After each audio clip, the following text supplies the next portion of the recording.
ఇప్పుడు ఇతని మీదనే అయితే కనుక పోసాని కృష్ణమూర్తి ఈ కేసులు అన్ని రేపు పొద్దున కోర్టులో కొట్టేస్తారు తర్వాత.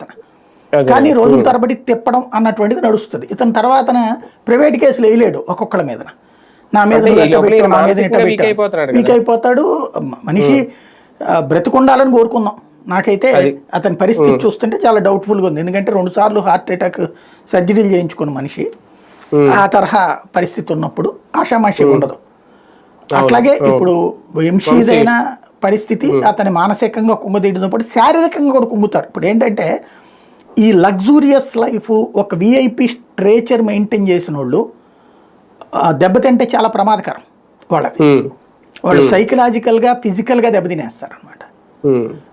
ఇప్పుడు చంద్రబాబుని అట్లా మానసికంగా దెబ్బ కొట్టడానికి జగన్మోహన్ రెడ్డి కుట్ర పన్నాడనే కదా అప్పుడు వీళ్ళు ఆరోపించింది. ఆయన స్థిరంగా ఉన్నాడనినే కదా చెప్పుకొచ్చింది. ఇప్పుడు వీళ్ళు స్థిరంగా ఉంటారా లేదా అన్న దాని మీద వీళ్ళ భవిష్యత్తు ఆధారపడి ఉంటుంది. బోరగడ్డ నీళ్ళు అంటారా, అతను వచ్చేటప్పటికి ఏంటంటే అతను ఇప్పుడు ఇవాళ బాగానే ఉంటుంది, అతను తెలివైనవాడు. రేపు పొద్దున బయటకు వచ్చిన తర్వాత సరే ఈ ప్రభుత్వం ఉన్నప్పుడే అతను ఎస్సీ ఎస్టీ కేసులు పెట్టాడు అనుకోండి, వీళ్ళు కంప్లైంట్ రిజిస్టర్ చేసుకోవాలి. రేపు వచ్చే ప్రభుత్వం వచ్చినప్పుడు అది ఎందుకు చేయలేదని మళ్ళీ ఆఫీసర్ల మీద కూడా చర్య తీసుకుంటారుగా. అట్లాంటి కథ నడుస్తుంది రేపు పొద్దున. లేదా ప్రైవేట్ కేసులు వేస్తాడు అతను.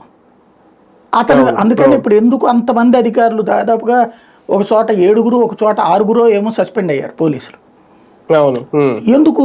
ఇతను నేను భోజనం చేస్తానన్నాడు. వాస్తవంగా భోజనం పెట్టాల్సిందే పోలీసు.